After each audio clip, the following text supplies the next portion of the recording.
Well, hi everybody, and welcome.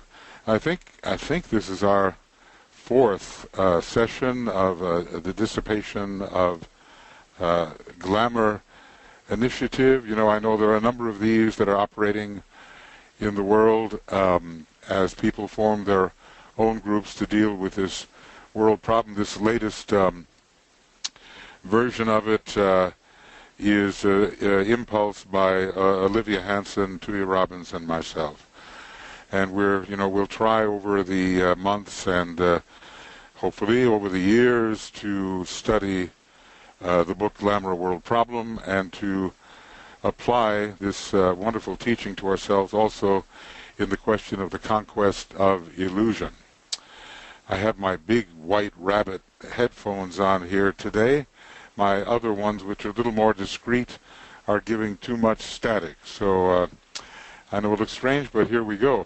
Now, we've been reading in this section that talked about the technique of light. Let's see, how does it go up here? I'm going to... the technique using the intuition, using the mind, and then using the dissipation or dispersal of Maya. So we did our reading last time. I just have to find this. Gosh, it's rather a long text, isn't it? So it's the technique of the presence, the technique of light, and then the technique of indifference for the dispersal of Maya. Now, I made a decision here not to deal with the technique of of the presence, because we're mostly dealing with the technique of light at this time. Now, that's not exactly the order in which DK presents things. He always, as is the occult method, works from above to below, but I thought we might be better off working at first with the technique of light, which is what we're attempting to apply first with respect to our individual glamours, and then soon, applying this not only to the individual glamours but to the world glamours in a very glamoured world situation, and it really is a danger, so we have to do what we can do to help dissipate that glamour. So what we'll first is to have a little bit of reading in the technique of light, and if this is correct, we have 51 pages in this particular technique. So it's going to take us quite a while to work our way through it, and then by that time we may be ready to deal with the intuition and the technique of the presence, where the spiritual triad, the buddhi, and really, in a certain sense, the monad are all involved. But we'll start with that which is much more practical and immediate in our own condition. And then we will have a chance to have some questions, perhaps, and some shared thoughts, and then we'll get into our meditation. Let's just see how we're doing here, who all we have here with us. There's about 45 of us, I think, gathered here, and that's good. That's very good. All right, here we go. This is the Tibetan speaking on page 190. And, some of this you may find familiar, and other aspects not so much. We come now to the consideration of the next development and service to be rendered through the medium of another technique. Okay, we've moved on from the technique of the angel of the presence within our... Well, actually, the angel of the presence is interesting because, it's a combination sort of the monad in the egoic lotus and the influence of the solar angel in the egoic lotus. It's kind of, really all of us, we are the monad, whatever we think we are as a personality, as the soul, whatever as a spiritual triad. It's all the one spirit in different stages of consciousness. But we call a purer and less obstructed stage of consciousness, we call this the monad. But really, even when we're in our normal personality consciousness, it is a pure being at a certain level of immersion in matter. It is the monad. So this theme is so vast, he says, and so much literature to be found in all the world's scriptures, commentaries, and theological dissertations on the subject of light, that the simple truth and a few basic principles are lost in a welter of words. In my various books, I have given much anent this subject, and in the book The Light of the Soul, and I hope we all have that, the Yoga Sutras of Patanjali, as translated by the Tibetan and commented on by Alice Bailey. In my book The Light of the Soul, which I wrote in collaboration with AAB, an effort was made to indicate the nature of the light of the soul. Light is that which reveals. We have to understand, It is an energy which brings into cognizance or recognition that which was hitherto hidden from consciousness. The key to this technique is to be found in the words, "In that light we shall see light," and note the capitalization that the Tibetan offers here. And a simple paraphrase of these apparently abstract and symbolic words could be given as follows. When the disciple has found that lighted center within himself and can walk in its radiating light, now, this is the influence of the soul within the ethers of the head and within the personality in a more general sense, and can walk in its radiating light, he is then in a position, or in a state of consciousness, if you prefer, wherein he becomes aware of the light within all forms and atoms. Now, light is substance, and there is a philosophy which tells us that the entire universe is simply a precipitation of light, that light really is matter. And when there is no light, there is no matter. So the very first coming forth out of obscurity, out of darkness, out of the darkness of pure being, is the appearance of light, the appearance of matter. Okay, so he becomes aware of light within all forms and atoms, and I think we'll have more and more of that as we begin to see etherically and to see the true light value of any form in the dense physical world. We're dealing to a great extent with dark light, a type of confined non-radiatory light, but within that is the sponsor of it all, which is the true inner light, which we begin to detect with our spiritual practices. The inner world of reality, like almost anything other than the dense physical plane, stands visible to him as light substance. Now, there's matter, and there's substance, that which stands beneath it, so to speak. And our first level of substance is etheric, and then it goes on from there. But usually the dense physical forms are not considered so much substance, although we oftentimes use those words indiscriminately. It's more matter than substance. Okay. But in another way, any of the planes and subplanes of the cosmic physical plane can be called matter. Only some of them are substantial to others. They stand beneath the others. So the inner world of reality stands visible to him as light substance, a different thing to the reality revealed by the intuition, from the spiritual triadal level. And we're not here so much talking about what's found in the cosmic ethers of buddhi and atma and monadic level and logoic level. We're talking about the light substance of the personality. A different thing, the buddhi reveals a more interior type of beingness than does simply the revelation of the light.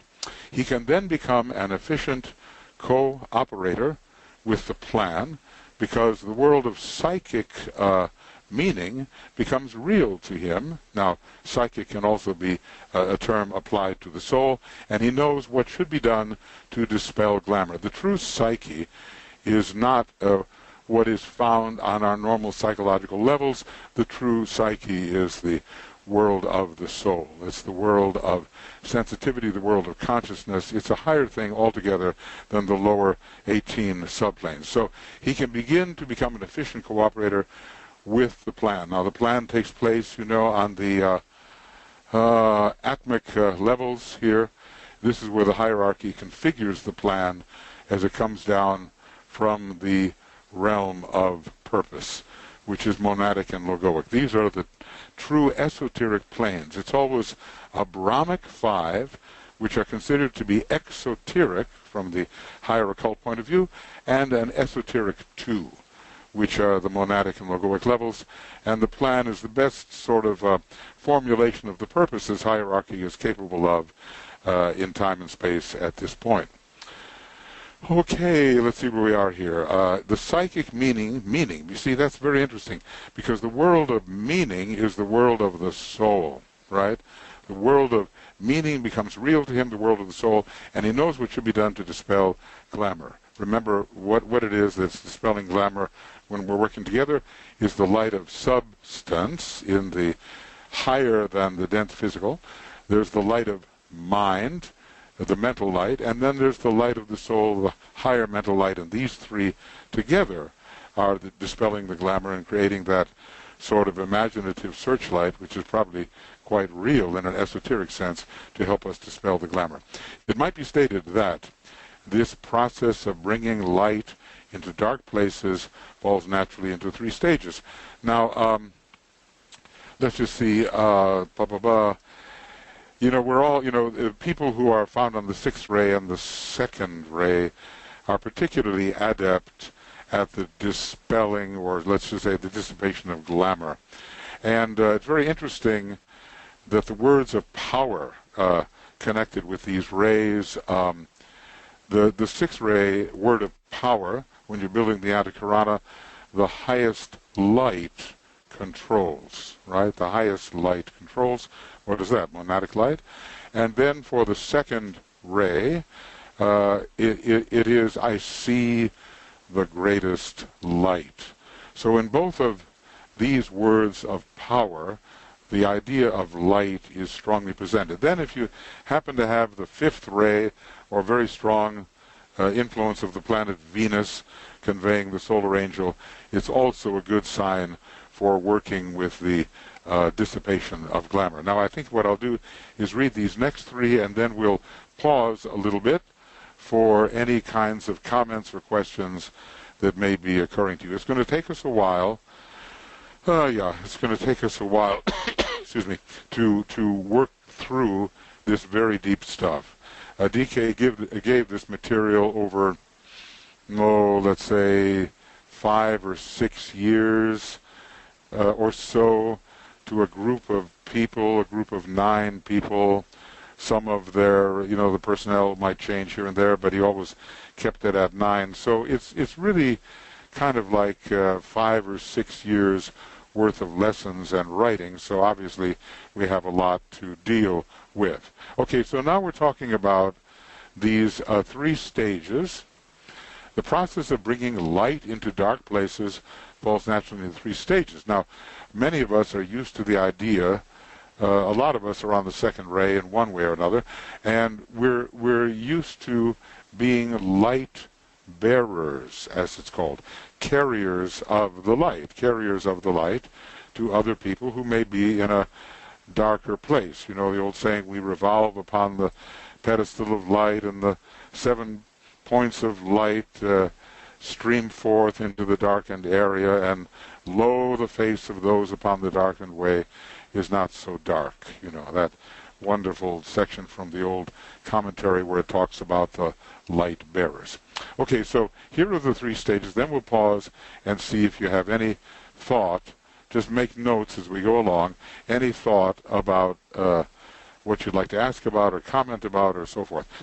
Here's the first stage, the stage wherein the beginner and the aspirant endeavor to eradicate glamour out of their own life by using the light of the mind.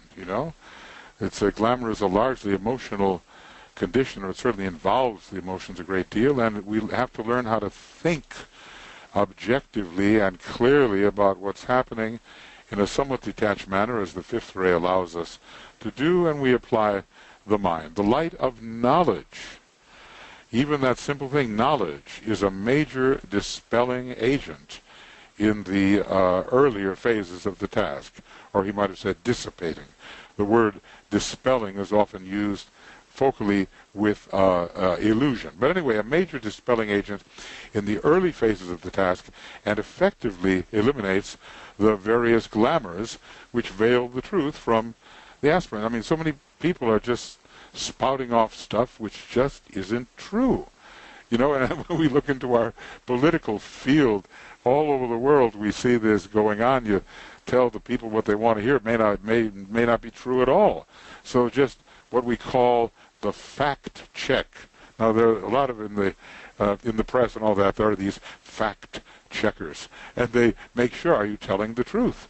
You know, and the interesting thing is that the old saying in the church is that the devil, or something like that, is the father of lies. So the facts take care of whether the thing is true or not true, whether it's a lie or not a lie. So knowledge is very, very important. Okay, now the next stage, the stage wherein the aspirant and disciple work with the light of the soul. Now, our meditative techniques help us access a little bit the light of the soul, the light which is streaming forth from the higher mental plane through our egoic lotus via the presence of the solar angel. This is the light of wisdom. Okay, wisdom sometimes can mean buddhi as well, but let's call this the light of wisdom. A certain kind of personal wisdom or transpersonal wisdom. This is the light of wisdom, which is the interpreted result of long experience. You've had a lot of incarnations, you've learned a lot of things, you know, you've been around the block, as it were, and you know what works and doesn't work, what is true, what isn't true, based on your own incarnational experience. Interpreted result of long experience, and this streams forth blending with the light of knowledge. So the light of wisdom from long experience is very useful here, and it blends with the light of knowledge. Now, finally, number 3, the stage. You know, we continue with the dissipation of glamours, because the glamours are always a little more elusive than than they are at first. They get more subtle. The stage wherein the disciple and the initiate. Notice how he's added the word disciple to stage 2, and now he's added the word initiate to stage 3, and he's eliminated the word aspirant. Notice that progression of words. This is what we're going to hear is not how the aspirant works. The stage wherein the disciple and the initiate work with the light of the intuition. This is the light of what's been called pure reason. It's been called transcendental mind. It's a very high Mercurian type of light, whereas the light of the soul is oftentimes more identified with Venus. This is the stage wherein the disciple and initiate works with the light of the intuition. It is through the blended medium of the light of knowledge, personality, light, generically correlated with the third ray, and the light of wisdom, soul light, with the second ray, that this light, with a capital L, is seen and known and appropriated. This light puts out the lesser lights through the pure radiance of his power. And there's some of these rules which talk about contacting the higher ethers, and as you do, you're able to blot out form.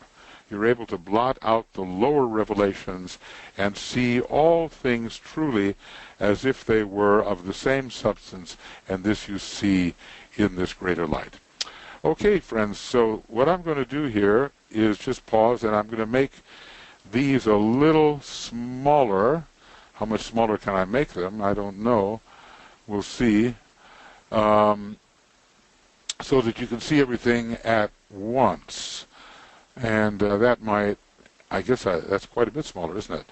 But maybe you ought to be able to see things more or less. So I'm going to open up the floor here to anyone who would like to either make a comment raising your hand or submit to Brett a question or a statement, something you'd like to say in light of what we have been discussing, and then, we can try to shed a little bit of light on the subject. Okay, it's always something new that you didn't see before. This is what light is all about. All right, so there's our whole paragraph, what we've been reading, and should be before your eyes. Let's see, do you have any thoughts, any questions, anything you would like to explore more deeply or comment upon? Okay. Right. Looking for you. And yeah, I mean light. It's that the light of the soul. We are basically attempting to live in a higher state of revelation than we presently live in, and we require a higher form of this revelatory energy in order to bring new things into our consciousness. They're not really new. They've been there all the time, but our limitations as human beings have kept us from perceiving them. But once we did perceive them on the way down, so to speak, and then what you say is we recognize them. Recognize. We see them again as if for the first time, only to realize that it's not for the first time and that somehow we have always known what is there. Okay, hold on. We see a couple of... Okay, Sheldon, you go ahead. Well, just Yep. a couple of examples, Michael, of stages 1 and 2. And you gave, I think, a lot for stage 1. But just asking people, what are the facts of the situation? What do we know about this? So we don't just hear something that creates fear or wild frenzy of excitement. We investigate it a bit further. And when people look at products these days, they'll often go down and take a look at what does Yelp have to say about this? How is it used? So there's some good examples, I think, of this. Well, number 2, when I first, most of us, I think, are familiar with the work of Byron Katie, but this is a cognitive psychology is basically what she works from. But she had a beautiful statement recently saying, in effect, what would you be, or who are you without your story? Now, a little subtle, but what it's saying is we make up stories about things, and once we let go of the story and ask the question, is it true? Is it really true? If you reverse this, what would it look like? It's asking those kinds of questions. These are a kind of soul-based questions which are very, very powerful, I think, to bring us into a greater lighted state. Yes, indeed. Thank you, Sheldon. Sometimes when I look at number 2, I say to myself, well, people say to themselves, oh, I've been here before. Oh, I know what's happening. See what I mean? It's so, and it may not even be that in this life you've done it, but something in you knows. There's a certain, what do you say, let there be no more recollection, and yet let memory rule. That's in one of the rules. It's either rule 2 or 3, I forget. And there is this memory of having dealt with things, and it comes up and you feel adequate to it because you recognize the circumstances, and a sort of a higher light is thrown without even having to question a whole lot like you do in stage 1. You just know. You know something about this based on your experience. At least I'm sure we all have that kind of experience somewhere along the line. Yeah, okay, well, thank you, Sheldon. I've always thought with Byron Katie, she's got a lot of first ray in her mind somewhere. She really does identify things and get right to the point. Thank you, Sheldon. Go ahead, Walter, please. Yes, this section about the technique of light seems to have 3 stages of using progressively the mind, the soul, and Buddhic intuition. And it seems like that this is parallel or very similar to the technique of light to dissipate astral glamour using the mind, and the technique of the presence to dispel lower mental illusion using the soul, and then finally the technique of fusion to integrate the dweller on the threshold using intuition. So it seems like that if they're the same thing, here the technique of light can actually, doesn't just go away, but can be applied on higher levels. There's always higher lights to be applied. Any new energy really manifest on one level as light, because it has to manifest first as vibration, and vibration can break out into light, sound, color, and so forth. So the whole universe is light. You know, if you really look at it, you know, crystallized light, condensed light, you're never going to get rid of the light as long as you have this state of self-objectivity, or self-objectification, we call the universe. So progressive lights are involved, I would say, and we call them by different names. Right, okay, thank you, Walter. Any other thoughts or questions that you have about this? No, not that one can answer all questions, but the group together can think of things and maybe, you know, have some insight. We, you know, it's so much about sight. It's so much about this third sense, which is synthetic and grasps the relationship of many things together. Not so much one thing at a time. Oh, you hear from a certain direction something, or you touch something and it's quite localized. You don't touch everything. Later, of course, you will touch everything. It's a higher type of sense. But when the eyes open, we see a lot of things together in their relationships, and this is a more synthetic type of presentation than has been possible before. Okay, anything there that we want to discuss, or we can go on a little bit, you know. We can go on a little bit. I don't want to do, you know, too much. Obviously, it would be nice to be able to continue working in the section and deal with it quickly, but we have other things to do as well. Plus, we have a meditation and so forth. Okay, I'm just looking for you. All right, well, let's just see what the next thing says.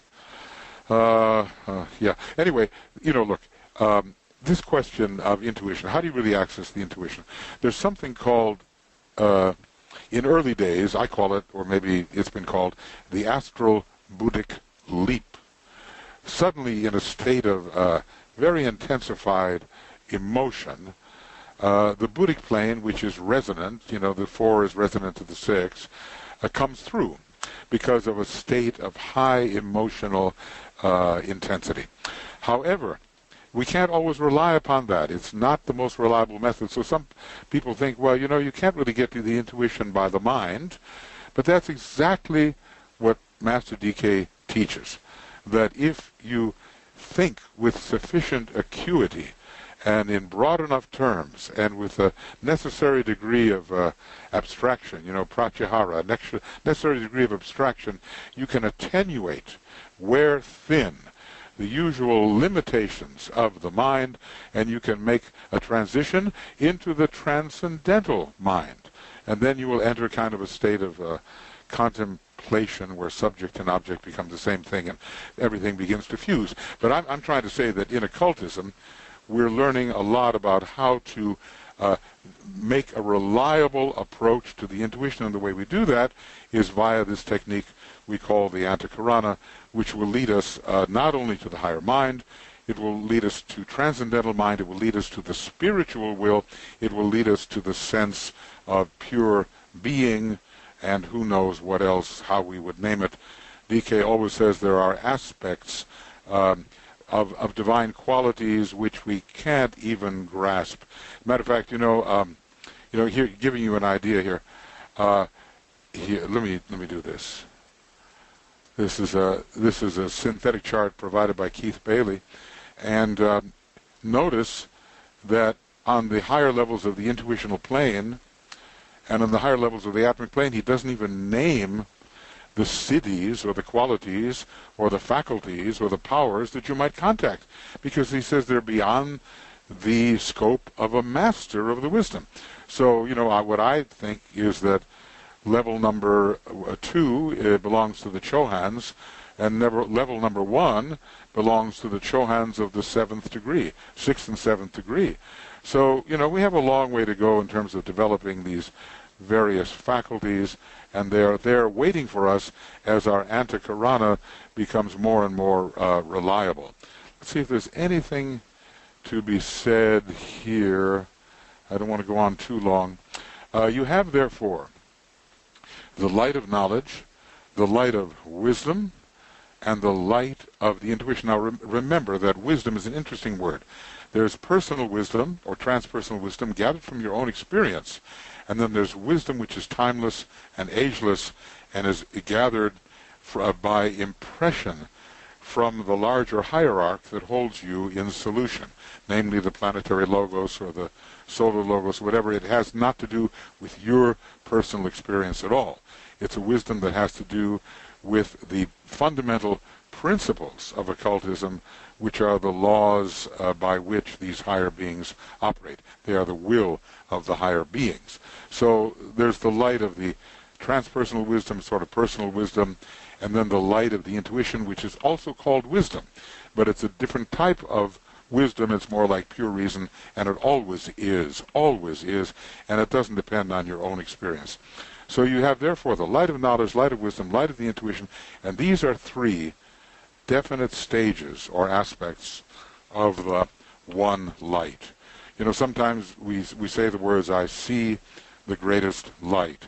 And this has a lot to do with seeing the light which is unfettered, without chains, without boundaries, pouring forth from Shambhala, the one light, at least in terms of our planetary expression. So they correspond, it says here, to the physical sun. That's the light of knowledge. The heart of the sun, light of wisdom, but also, you know, it does have a relation to the light of intuition. And the central spiritual sun, which is the light of the spirit. Now we have to remember that when you're looking at the spiritual triad, and I'll take a look here, it is an expression of the threefold monad. So the monad in our system is the expression of the central spiritual sun. The monad is our central spiritual sun, and the spiritual triad are extensions of this central spiritual sun. So you can see how the light of intuition coming from Buddhi, from the intuitional plane, is an extension of the monad. In this last sentence you have the clue and key to the relation of man to the logos. Which logos? Planetary logos, solar logos. The spiritual triad is the expression of the monad, which is an aspect of the planetary logos. In other words, there are 7 great monadic groups, and there are 7 great centers found upon the monadic plane. And every one of us as a monad, along with some of those Deva monads, fits into one of those 7 big circles. So as a monad, we are part of a 7-fold expression found on the monadic plane, which is the first plane of form in a way. And also, it is said of us as monads that the monad is that which finds its home within the sun. That's an amazing thought. The monad is that which finds its home within the sun.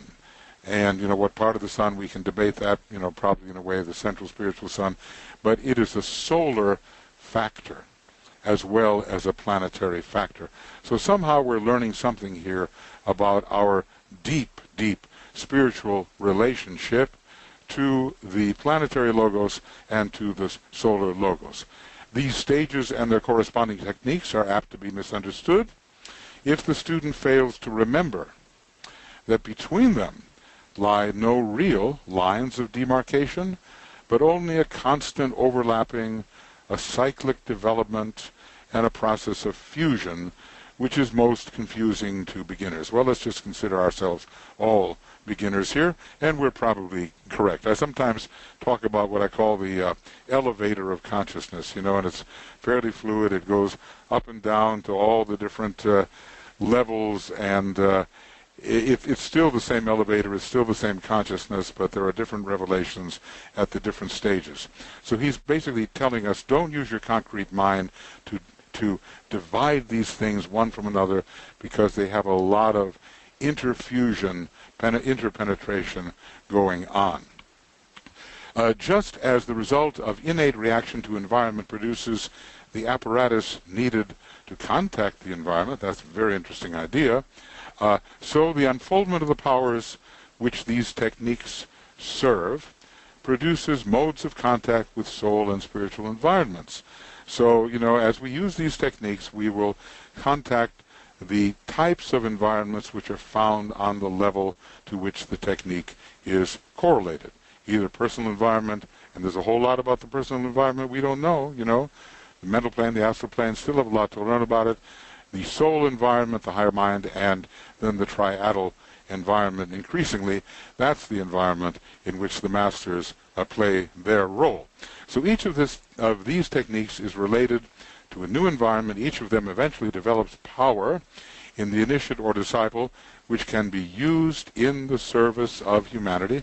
I pointed to that earlier chart where all the different cities are found, and in higher spheres of divine activity. There's a whole lot of abilities we just haven't developed yet, but until we can get rid of our glamours, there's no hope to develop them. And so many people think they are developing the higher abilities when all they're dealing with is the astral reflection of those higher abilities, and they are deceived and they are deluded. Each is related to the other techniques, okay? That was brought out here by Walter, and each releases the disciple into a conscious relationship with a new environment, new states of awareness, and new fields of service. And I think that's as far as I'm going to go here. Next time we talk, we're going to take this up again, and this is, and I'll read the last sentence. So, Dissipation of Glamour Initiative, and this is number 4. I believe it's number 4. And our date today is 1st of July in 16. So, given what we've just read, are there any thoughts you would like to bring forward or any questions that occur to you? There, it's small enough to read, and doggy. I like that. A dog is a 6th-ray animal with a lot of 2nd ray, and so I think the dog is very suitable as a mascot for our particular group. Okay. Anybody like to say anything here? Michael? Yes. Hi, Olivia? this is Leo. Oh, Leo. Go ahead. You have a question from Jan. She says, hello, everyone. A question on the meditation work, Michael. Do you know if we should be sticking with the same quality we are attempting to dissipate every single week? I am tempted to jump to a different glamour, but how do we know when we are finished with the particular glamour we are working with? Well, you're never going to be finished. You're not going to be finished right away. I won't say never, okay? But, we're doing a bit of experimenting, right? So what seemed to you important a week or two ago, maybe further insight reveals that something else is still more important. For instance, I thought to myself, well, okay, I might deal with the glamour of self-pity, the 2nd-ray type of glamour is fundamental and all that.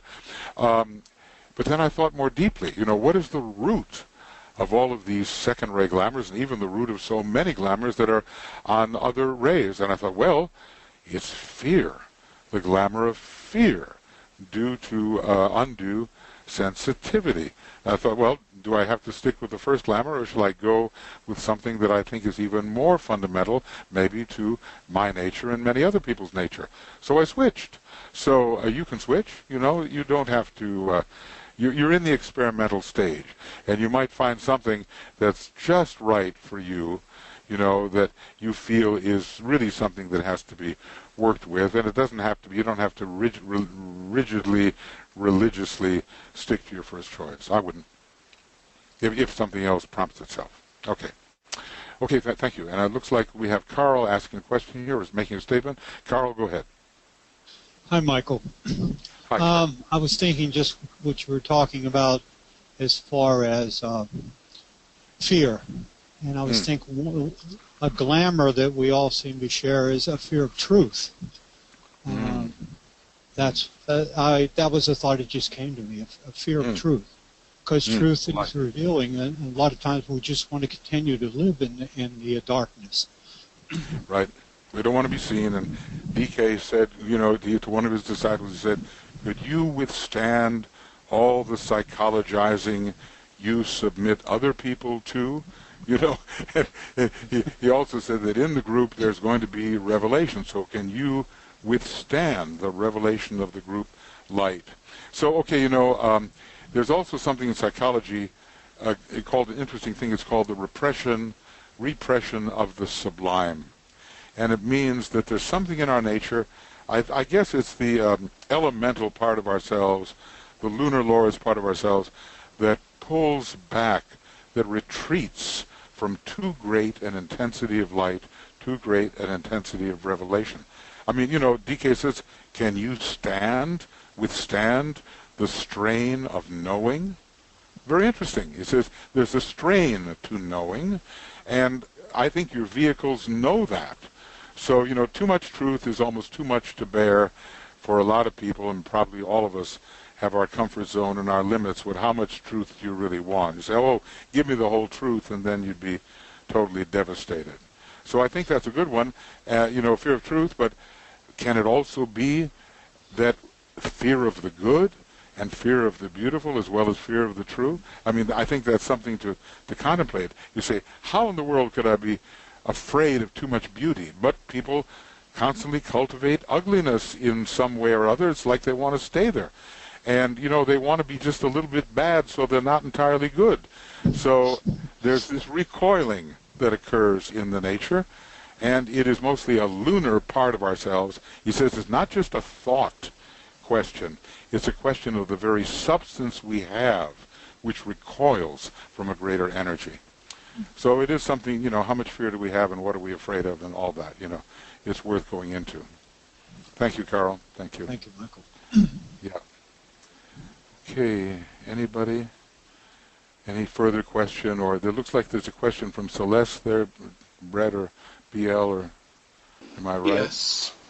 Celeste says, Carl, that reminds me of the third ray glamour that I have chosen, the glamour of secrecy and scheming.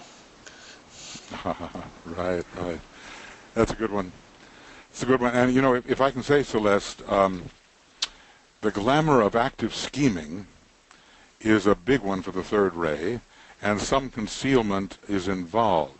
But the seventh ray glamour of the secret and mysterious is also there, and it's one of those things we'll get to it, it's a lower reflection of the hermetic sealing, like you seal something, SEAL, hermetic sealing of one level of revelation from another.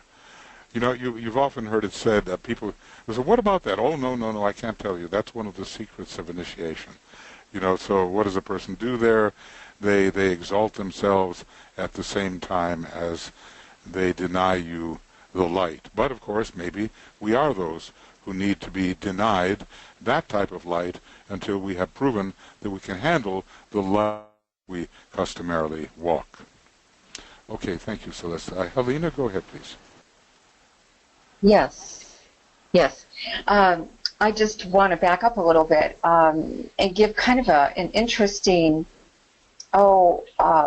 something that used to happen to me I would say decades ago. I was in my 20s, early 30s, mostly my early 20s.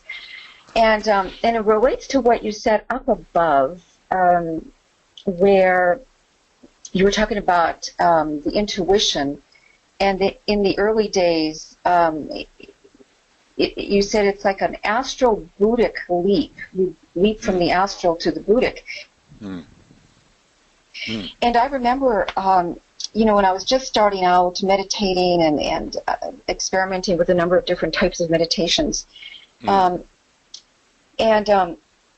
I would get into, if something happened in my life that brought me into a really deep astral emotional state, really deep, or, just despair and about life, and just really deep.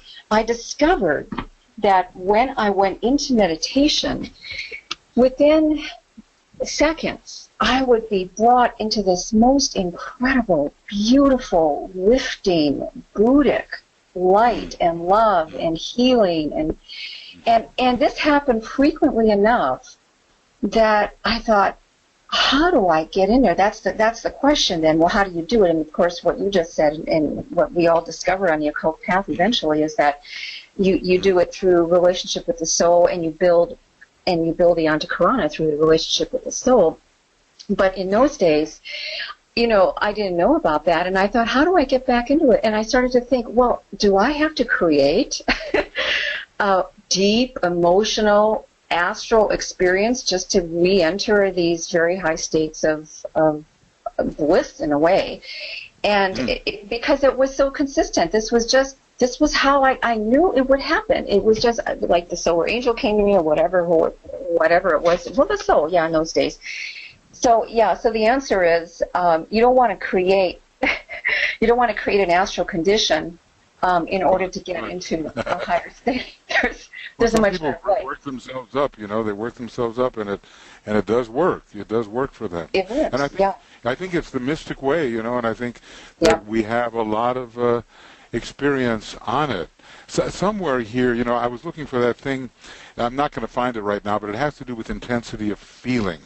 Leading to some kind of transcendence. DK has a beautiful way of describing it, but I'm not going to find it right now. But that's the idea behind it. The intensity of feeling sublimated really leads to something, So that's the thing. But now we're with DK, and we're learning in addition to what we can build upon, which is sort of what you're talking about. We're learning the sort of conscious way of step-by-step, taking, in other words, Buddhi Manas. That's what we're learning. We're learning Buddhi Manas. Yeah. The other thing I wanted to add, intensity of feeling. Further down, excuse me, you were saying, let me find that words here. I see the greatest light.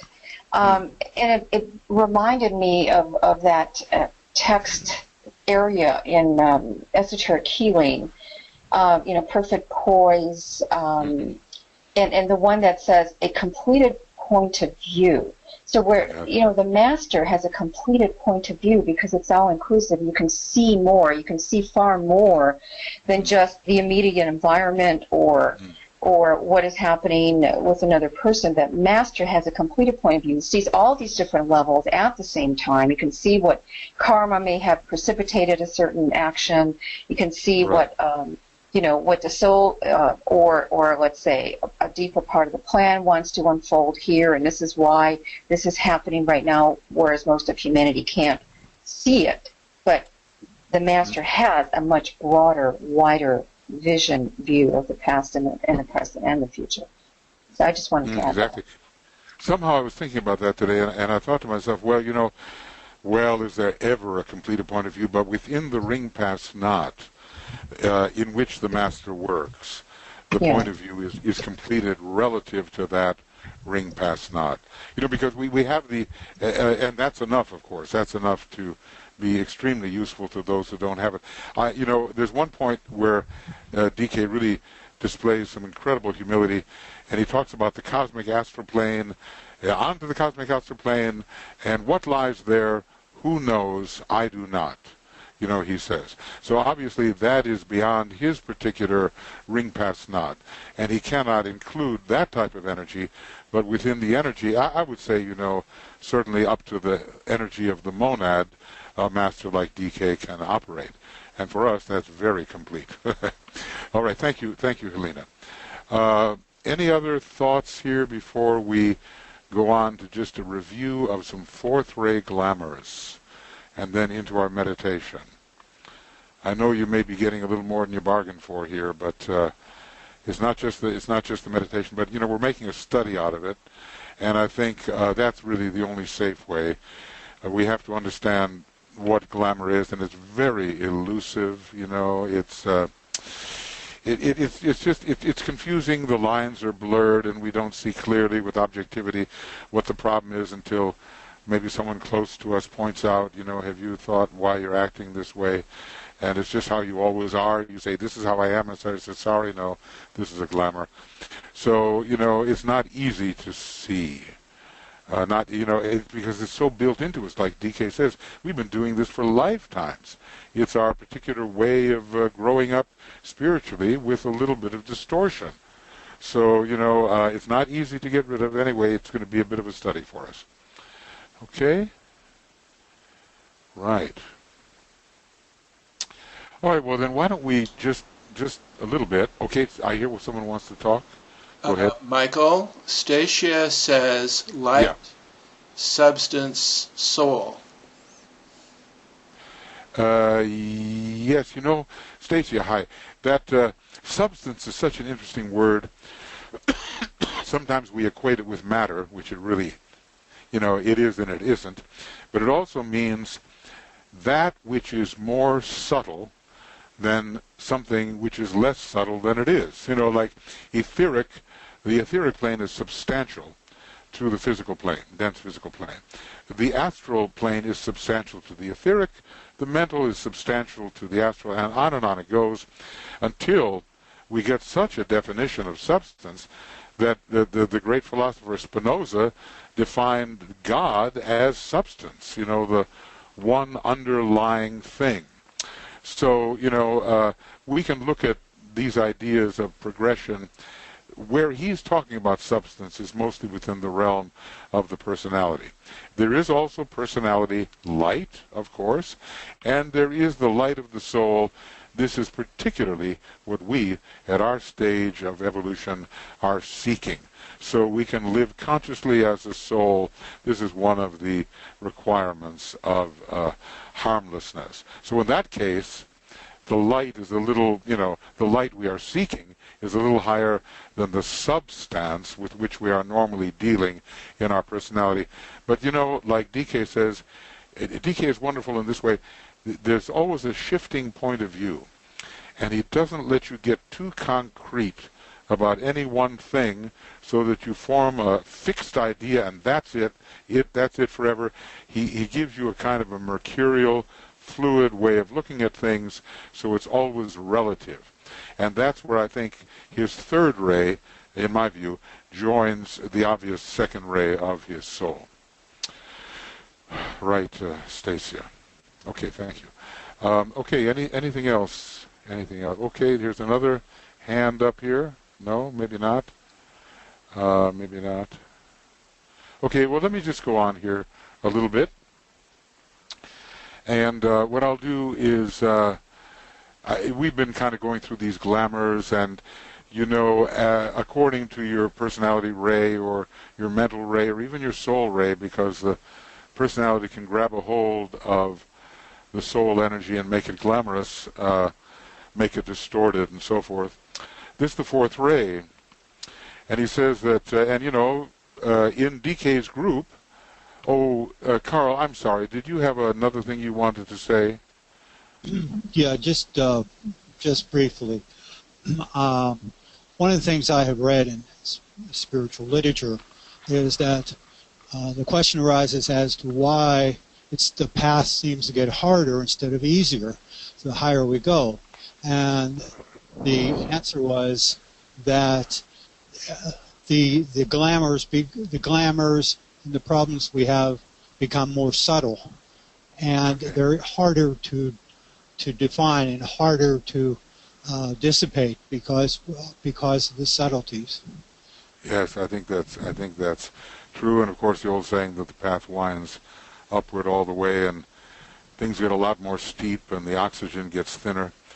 So there is a way for the upward striving soul that he's put to ever greater tests and pressures with higher energies than he could contact before. So, we are, spiritual warriors, battle-scarred warriors walking the thorny path, and it's an achievement. So that's why it's said of a master, the rare efflorescence of a generation of inquirers. You can only imagine, what does it take to be a master? And 25 years, a generation, let's say, and there's only a few that make it because of the rigors of the later parts of the path upon which it's also possible to fall back and to fail. Let's just put it like this, if a planetary logos, like our planetary logos, can go through a failure on the moon chain, and the planetary logos is a being who many, many Mahamanvantaras ago was a master, then we understand that the possibility of temporary failure is always existing for all beings along the way. And that is a kind of a sobering thought. So in other words, just we get ready for the tougher going as we go on, but at the same time we're fortified by greater energies. It's never going to be easier. As a matter of fact, for any of us, let's not imagine that it's going to be easier at any point. And, when it is said by Evans Wentz or whoever he's quoting that nirvana is but the beginning of the endless way, let's just say that even when we reach that nirvanic state connected with the atmic or monadic plane, it's not going to get easier. But it's going to get more joyful and more blissful all the way, I suspect. Okay, thank you, Carl, for pointing out the inevitable. All right. All right, so anyway, here he says a few things about fourth ray types. The majority of people in DK's group had a fourth ray mind. In other words, if you look at the tabulation, the fourth ray mind was rather prominent, and he said it's a very important feature in my work, probably because, the stimulation of the intuition via the fourth ray mind is a good receiver for the intuition. Fourth ray people, does that mean personalities? I don't know. Fourth ray people are peculiarly prone to fall into glamour, and thus produce a condition which is one of extreme difficulty.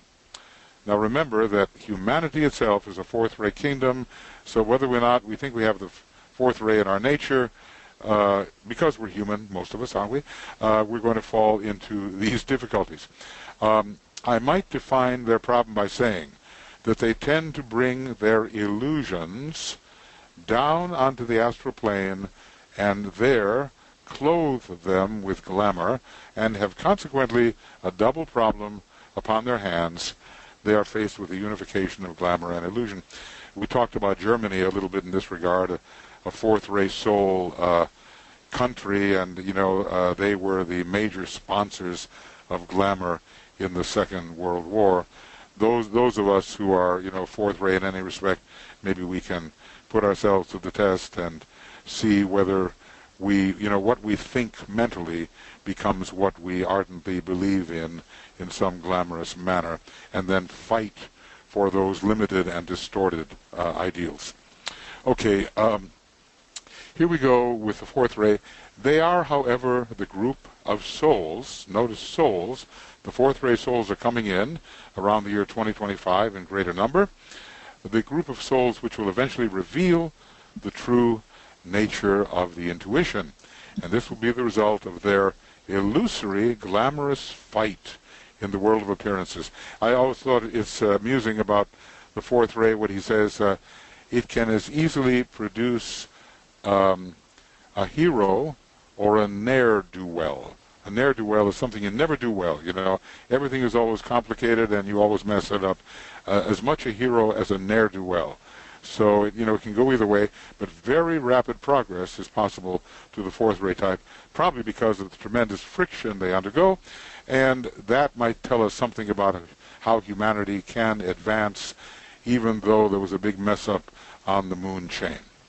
Okay, here's a few things he says. What is the glamour? The glamour of harmony, aiming at personal comfort and satisfaction. Well, that's pretty obvious. We're centered in our personality. Our personality comes first. We use our harmonizing skills to stay within our comfort zone and fulfill our own desires. And our love of harmony does not serve a higher purpose, but just our own personal comfort. Now, the United Nations is a very fourth ray group. There's a number of fourth ray souls working in the UN, and their objectives, supposedly, on a world scale, are higher. Excuse me. The glamour of war. Okay. There's the thrill of combat, but it's kind of instinctual, and there is a will to prevail over others instead of seeing them as part of a greater whole. I kind of make a joke here, and I say, I fight, therefore I am. You know what Descartes, he was the third-rate type, and he said, I think, therefore I am. But, you know, if you've ever been in an Irish bar, and I haven't for years and years and years, there's the tradition of a good Donnybrook, which means just the love of fighting. It doesn't make any difference who you're fighting, just as long as you can fight. So you've seen those in the movies and all that. The glamour of, excuse me, the glamour of talking too fast. The glamour of conflict with the objective of imposing righteousness and peace. I want peace, but I have to fight you first. So the ends do not justify the means. So the preferred method of conflict is still indulged. Now that's considered to be the lower part of the fourth ray. And there are probably a lot better ways of reaching peace, you know, but this is let's fight first and make peace afterwards. Yeah. The love of fighting comes first. The attempt to impose righteousness and peace actually causes still more conflict. So I think Alexander the Great was a great example. So was Napoleon, and you kind of wonder whether they were the same entity. Alexander had a fourth-rate personality, no question about it, and he was a first-rate soul. And the interesting thing is he did it in a reverse manner. First he would conquer the people, and then he would absorb them and adopt their ways and create harmony with them after the conquest. So that, you know, after he conquered Persia, he began to become very Persian and fused and blended with them for the sake of a kind of harmony over which, of course, he was the ruler. The glamour of vague artistic perception. So, you know, can you see reality clearly, factually? How do you see it? Can you work with the world realistically as it is? Or are you always in this dream world looking for beauty of some kind and cannot deal practically or really effectively in the everyday world, trying to represent hierarchy in that way? Maybe some of us will respond to these things, and I kind of responded to that one. I said, oh my God, okay. Anyway, the glamour of psychic perception instead of intuition. This is in a way fairly obvious. We're inclined to access the astral plane, and we get so involved with the astral plane that it actually cuts out the level of intuition, and that's too bad. But psychism is not intuition. There are some emotional states dealing with certain kind of symbols which may reveal something on the intuitive level. But the intuitive level is actually a fairly formless level, and so many people get caught in all of the, what DK calls the phantasmagoria, you know, the ever-changing forms, and it just blots out the light of pure reason and reality. The glamour of musical perception. Now remember, there are many, many glamours. He only gives a few. It's said that in the higher worlds, as you are going for the reality, you can be led astray by beauty, musical beauty in this case, and never reach your goals. And this is the story of the sirens and the Gandharvas. You know, they have such fantastic beauty somewhere along the spiritual path that you get ensnared by them and to your doom, and you're just captivated by this constant music that's going on in your head and so forth, and it does lead to an impractical life. Of course, sometimes it leads to great revelation on the part for humanity, like Mozart or Beethoven or Bach or those particular people. Anyway, and so many fourth-rate types, they ignore the realities of life. They're in their own world of beauty, and they can't be realistic about things, but sometimes it really pays off in the case of those great revelators. There's an old story about Beethoven. Now here, you know, Beethoven really, you know, there's an example of the first ray and the fourth ray. Incredible first-rate personality, fourth-ray soul as far as I can see. And, you know, he was so oblivious of the real world and the practical details, although it is said that he did count out exactly 60 beans of coffee every morning. And they ground them up and he had his coffee. I think Bach had a lot of coffee too. Anyway, he was meticulous in that respect, but he would wear the same clothes all the time, and he would spill food all over his manuscripts, and it is said that his friends had to steal his clothes and then leave new clothes because he would just wear them until they were falling off and probably smelled horrible. And, in other words, just oblivious of those things, an isolated man in this world of beauty. But, of course, the world is so much richer for it. The glamour of the pairs of opposites in the higher sense. Well, let's get caught in a nice soul personality conflict. Everybody, so many people in our field, oh, my soul is fighting with my personality, or that was my personality, or this is my soul, and they're always caught in the conflict, thinking of themselves as the warrior. More than the possible resolution of the conflict. They love the fight again. And they forget that the conflict is supposed to lead to harmony, to resolution, to peace. So it's always this constant struggle between the higher impulses and the lower impulses, and the devil is sitting on your left shoulder and the angel is sitting on your right shoulder, and you're always caught in the struggle. Now that's all I'm going to say about that for the moment. There are, if you go into Esoteric Psychology, Volume 2, it's not about glamour so much, but there's some other things there around page 40 and 41, which is pretty much a repetition, but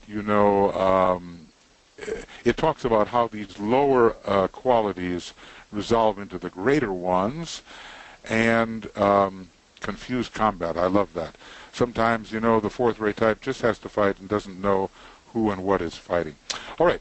So go then to page 40 and 41 of Esoteric Psychology, Volume 2, and you can read a bit more about what the fourth-rate type is like before these glamours are resolved. Now I'm going to make this thing small again, and if anybody has something that you want to ask or to say, then we can do that, and then we'll get on into our meditation. There we go. That you should be able to see that pretty well. I don't know. I suppose a lot of us have fourth ray. When I look at these fourth ray glamours, I certainly recognize my other self, which I hope is waning a little bit. Although the people who know me might say, "Well, it's just not," So anyway, here we have some fourth ray glamours. Any comments? Any thoughts? Anything you'd like to say about this? Michael? Yes. Fred. Stacia asks, how do we remain energy continent during this steep climb? Continent of energy, that is. Yeah. Well, I think it's alignment, isn't it? Of course, everybody has to find out for themselves, right? That, all the questions we ask, you remember a master, the rare efflorescence of a generation of enquirers. So we all have to inquire the way. That's in white magic, and we eventually answer all these questions for ourselves in our own way. But I would say that so many of us, we fall out of alignment, and the alignment is what keeps us in touch with the higher worlds, and we kind of lose it. We just descend down into emotional reactivity or some kind of mental criticism, whatever, and we lose the contact which we should be holding at a point of tension with will. Focused, immovable will is the definition of a point of tension. So I would say, let the practice be sustaining the alignment, and it's so easy to lose it because you get triggered. Something sets you off. Suddenly you're saying things you wish you didn't say, and it's all built into the habit nature. But if the mind at a point of tension can be sustaining the alignment, then we can be energy continent, and we won't throw, as DK says, we won't throw our points of tension all over the personality and be only maybe 60% effective. We have to gather up all these little points of tension into one point of tension that's mostly on the mental plane, illumined by the soul, and hold it. The power to hold. Big thing. I deviate all the time. Maybe you do too. And I say, oh, why did I do that? And then you regather yourself and you hold that point of tension. And at the same time, you don't disperse your energy all over the place and make a waste of it. So you are continent in that respect. And the astral body doesn't have its outbursts and all the rest of it, Anyway, that's my thought about it, temporarily. Okay, anything else? Thank you, Stacia. Yes. Rebecca asks, I fight, therefore I am. That's my family's pattern. I love it. I love that. Yeah, I fight, therefore I am. You know, it's what makes you feel alive. You know, obviously for Descartes it was thinking, and maybe the second reason, I love, therefore I am, you know, or I dominate, and therefore I am. You can understand applying the sense of beingness to a particular activity. In other words, this type of activity defines my sense of being me, and I feel more like I am who I am when I'm doing this thing. You know, of course, it's half a joke, I fight, therefore I am, but some of us know what that's all about. We feel what we say more alive when we're fighting, you know, or more alive when we're doing something else. You know, seventh-rate type, I put things in order, and therefore I am. You know, who wants their life organized by a seventh-rate type? Well, maybe a lot of us need it, you know. Okay, that's the family pattern, and then one has to step out of it and find another way, and then they go into I harmonize, and therefore I am, you know. But you have to be careful with that one, too, because then you become a self-centered center of harmony, of harmonization, you know. Here, let me harmonize the situation for you. Okay, any other questions here, Brett? I see a few or a couple. That's all we've whatever. got now. What does Rebecca have here? Did she have something? Was that from earlier? That was just now. I fight, therefore I am. Oh, there we go. Okay. All right, light substance. Okay, there we go. All right, friends. Well, then, if there's nothing else here, I know I'm doing a lot of talking here, and maybe a little bit fast, you know. Sorry. Kind of third-rate physical nature. They say rapid speech and rapid action. Well, at my age, I certainly have rapid speech. Rapid action is another question.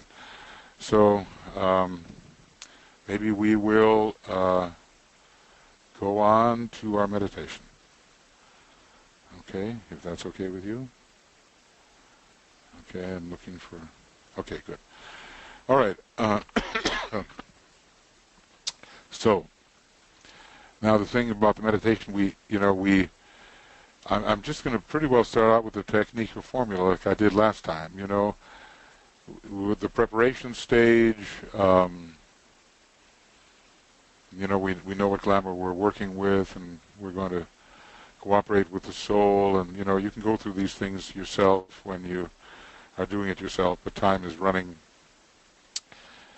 And this is supposed to be a meditation which can also be done relatively rapidly. Once we get the sequence of it, we're learning how to focus 3 types of light, and we are more or less prepared.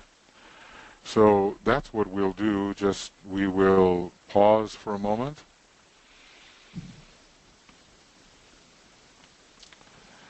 And we will realize that we want to bring together 3 types of light or vibration, bring them together onto the mental plane. We want to raise the powers of the etheric, physical, and astral bodies into the mind by the power of the creative imagination. And there, as if breathing them up, we fuse them with the light of the mind, the thinking power, and the vitality of the lower vehicles.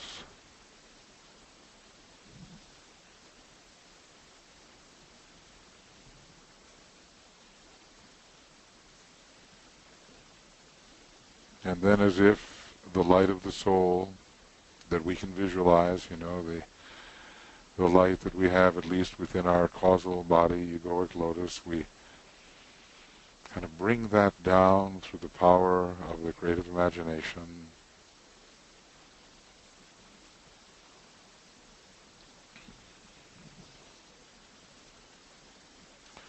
And it's as if 3 lights are fused. We want to kind of feel that. Some people may have some sensation when that happens, or they may simply get the sense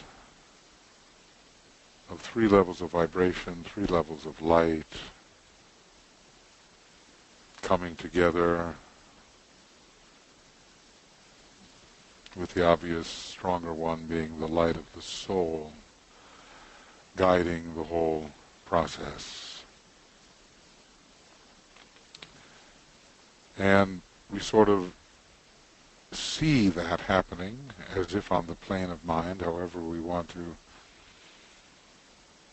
visualize that.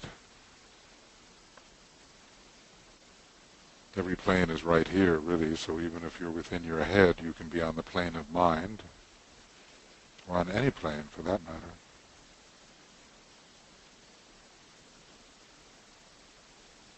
And it's as if the soul is sounding the Om, the light and power of the soul.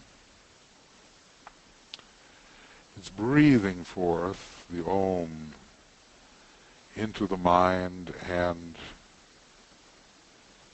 the personality which is attentive and waiting. So we just kind of imagine that, the silent Om from the soul coming down into the mind,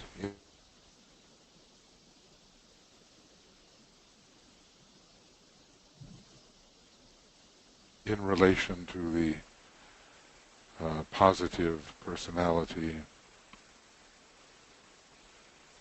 each in his own way. We do this.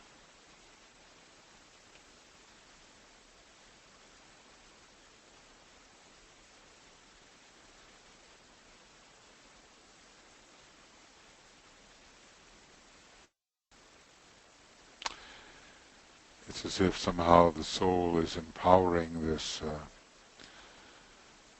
point of light on the mental plane, giving it something extra.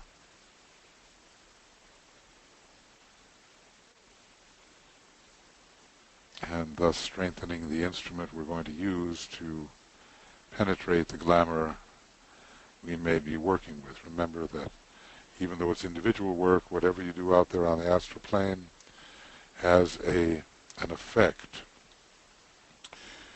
in the consciousness of humanity. So an intense light is sensed, it's fed by the Om. DK suggests we think of it as a searchlight of great brilliance. It's vivid, brilliant, but it's not yet in the active phase of projecting. And we'll stay with the vividness of that light, strengthened by the power of the soul.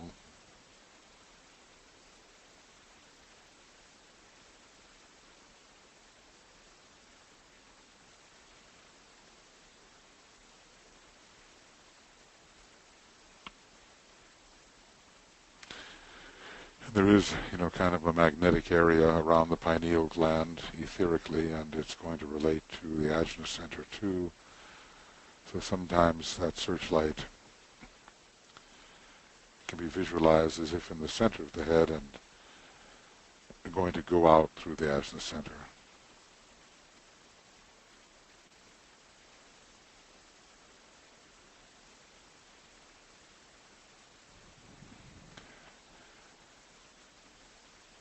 Now, assuming we have quite a vivid visualization there, we're going to focus all the will we have behind the light. And this will is helping to create a fusion of the three lights. This is the mind held steady in the light. Remember? Point of tension, focused, immovable will. So the will is added to the light.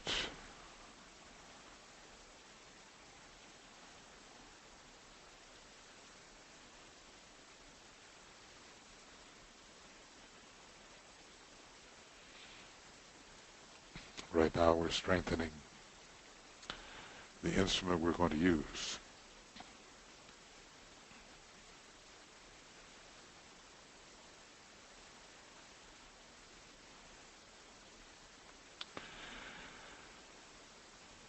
Now we're going to bring the searchlight of the mind and the glamour to be dissipated. We're going to bring them together, brought into relationship, says DK, by the power of thought.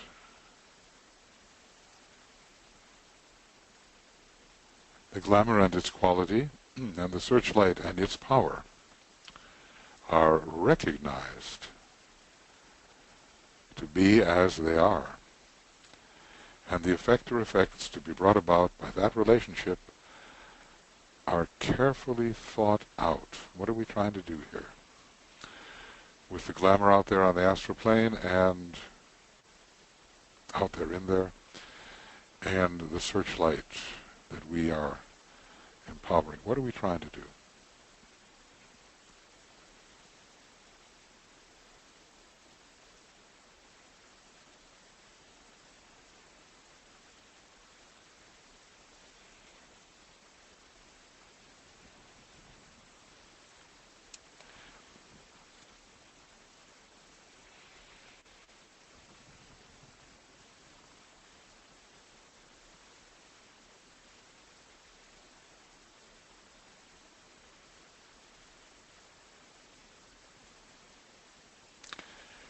We don't want to strengthen the glamour. But when we think about it, we realize that the glamour has to be weakened and eventually dissipated. So much depends upon how we think about this.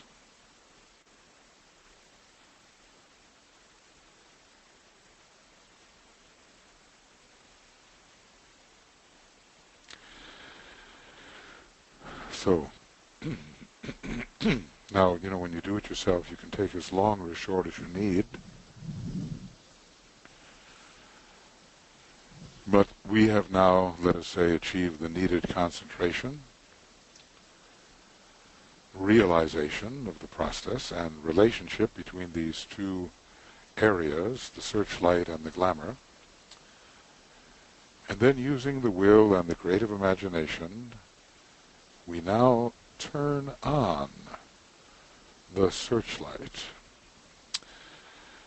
And we see a vivid beam of light stream forth and pierce the glamour. Visualizing a broad and brilliant beam pouring forth from the illumined mind onto the astral plane. We don't doubt this. We believe it is so.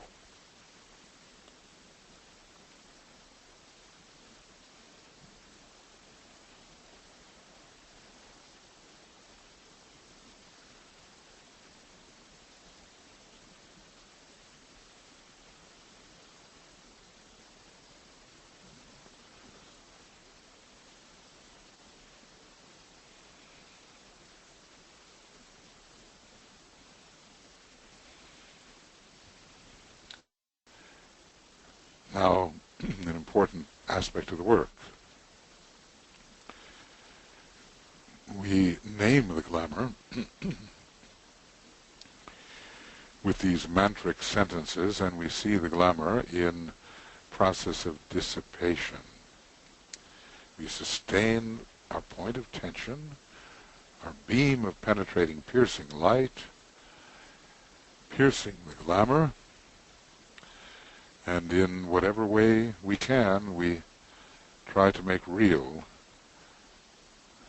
to our understanding and inactivity the meaning of these mantric phrases. The power of the light prevents the appearance of the glamour of, and we name it. Say this to yourself.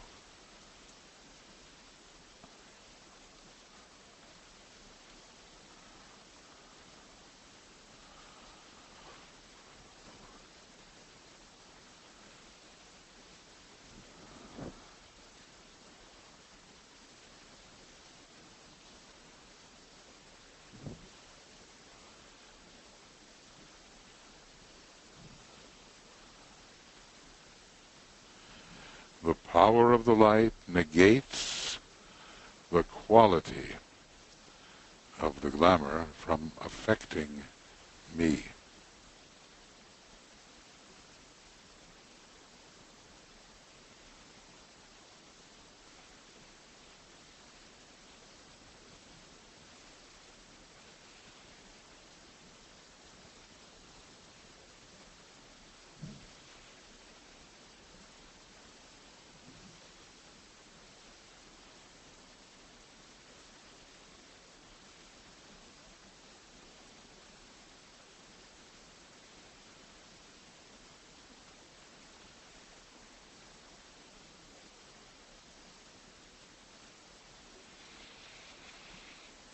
The power of the light destroys the life behind the glamour.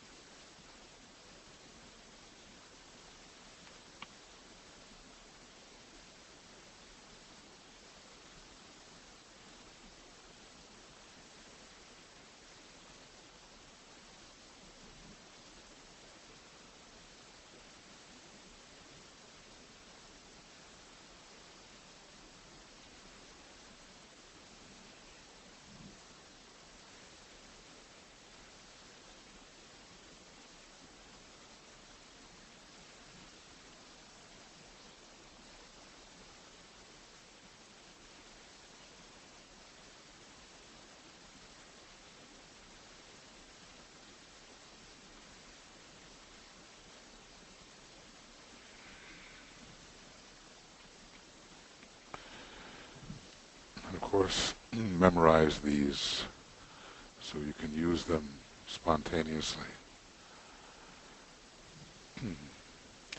So using these mantras, sentences, it's an affirmation of power and of purpose. And as we sound these sentences, we hold our point of tension, the mind held in steadiness, in the light of the soul, positive orientation. You will know when you achieve it.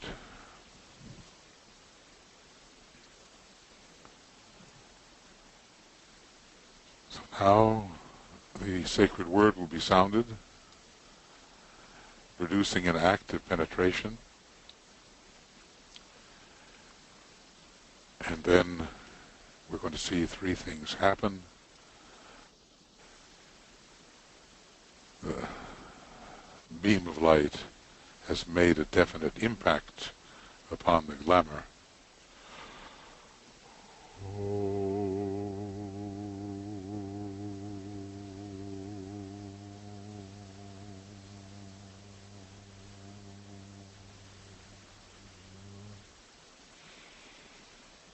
The glamour is penetrated, and the beam of light on the Om is absorbed by that glamour, and it is weakened. Oh.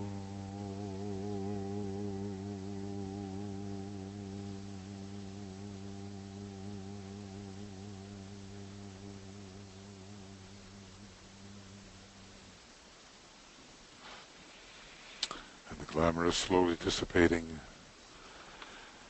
weakening, eventually to disappear. Oh.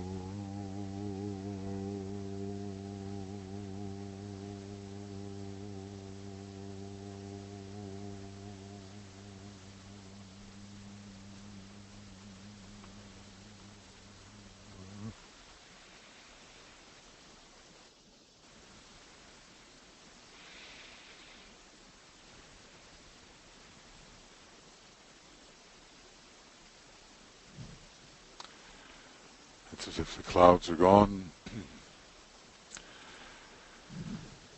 and the spiritual sun is shining through.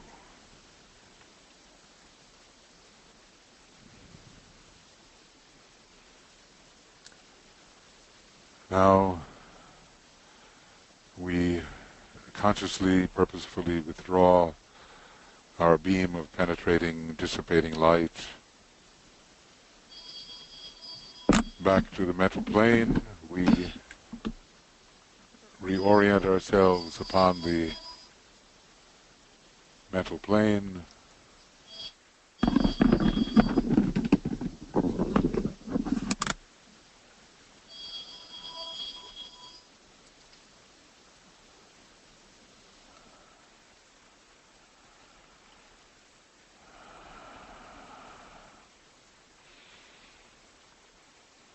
And that effective instrument is there. It can be generated by our creative imagination, by our will, and can be used as necessary when necessary. Now we're doing it together, but obviously you see how in a few short stages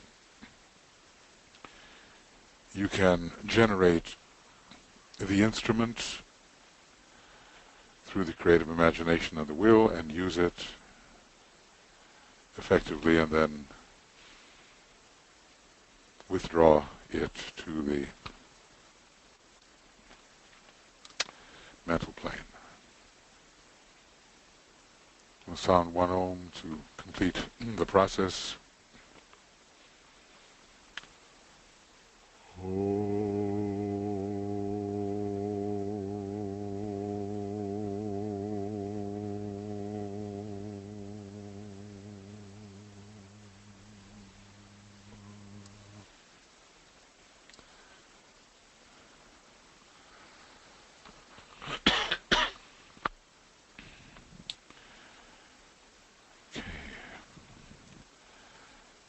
Okay, friends, that's it for the moment. Now, I believe there may be 2 more of these. Just wanted to experiment. Next week is AM, then the week after that is PM. You can use the same link. It should be sent to you.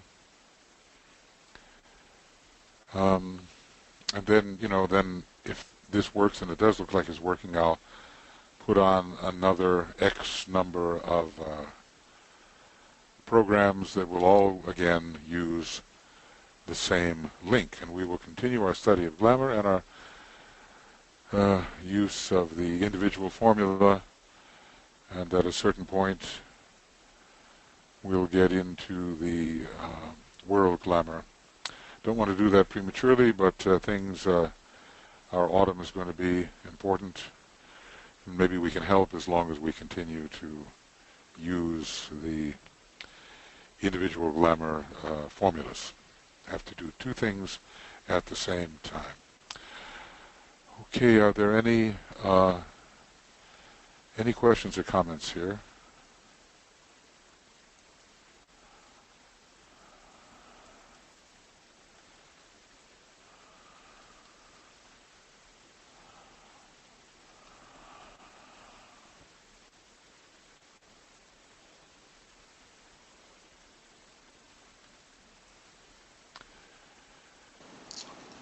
Comment. Okay. Rebecca says, I had an image of St. George and the Dragon piercing the glamour. It's a good one. Somehow it's a very scorpionic image. And, Scorpio is particularly the sign that leads to the second initiation, and in which maybe the biggest battle with glamour is undertaken on all 3 levels.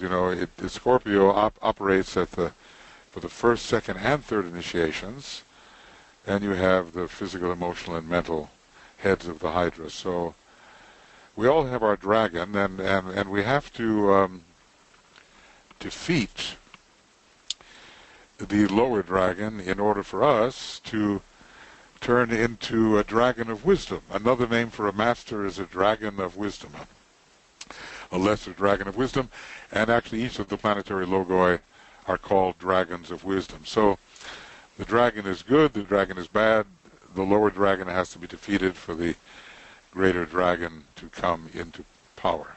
I think it's a good image. Okay. Thank you, Rebecca. Anything else? And Stacia says, wow. Well, Tibetan has given us some good formulas, here, and we just have to learn how to use them with a degree of consistency over time, a degree of efficiency, and we just, we'll just come to see ourselves better, and we will learn what is holding us back in the realm of kama manas. That's where our greatest battle really is. It's sort of an aspect of mind and emotion joined. We have to kind of separate the two out. So we have, in fact, manas and kama, and we can use either one distinctly. So the Tibetan formulas are good. Okay, thanks, Stacia.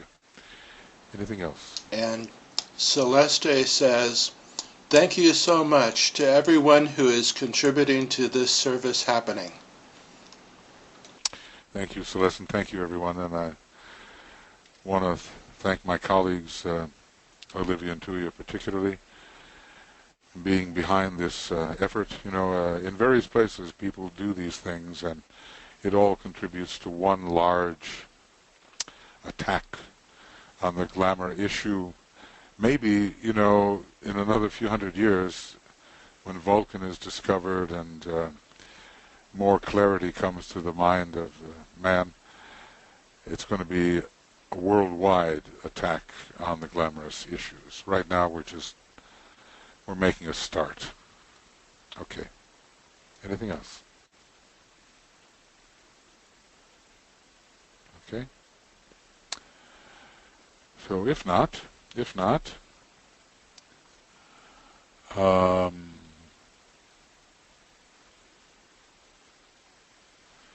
what I'll do then is, we'll just end with this particular mantram.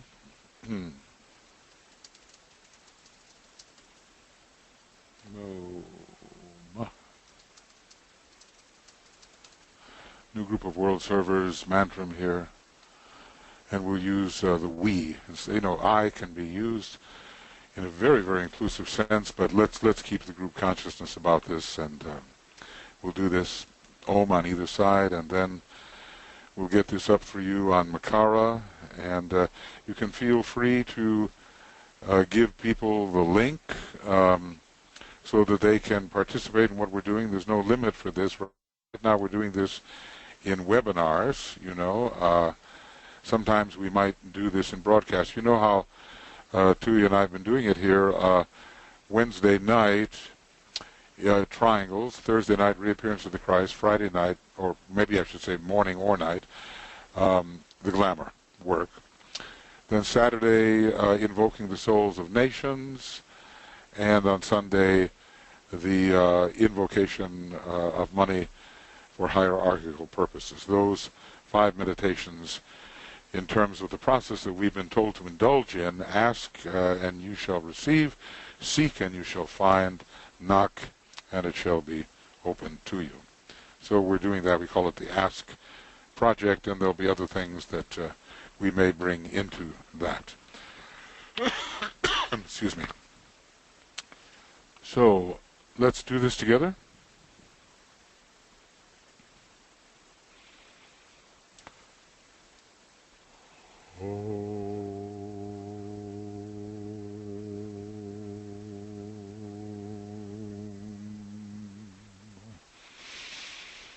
May the power of the one life pour through the group of all true servers.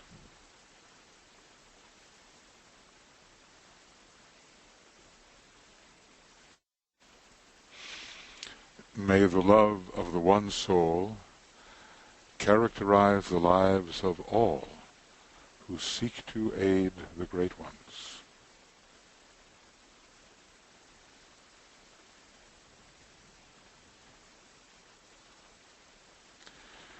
May we fulfill our part in the one work through self-forgetfulness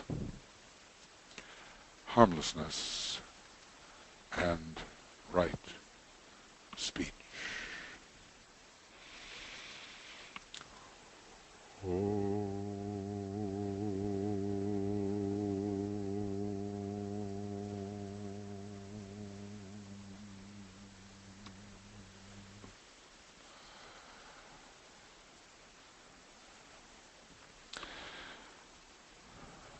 Okay, friends, we will persist with this, doing our best every week to meet with you, and, if for some reason due to travels or some other thing we cannot do it, we'll let you know hopefully in time. And I think, as the weeks and months and even years elapse, the dissipation of the glamours which may be troubling us, holding us, will proceed, and will also have an effect in the world, in the consciousness of humanity. So meanwhile, thank you for your attendance, and see you next week, and thank you very much for showing up. Okay, bye-bye, bye-bye, bye-bye.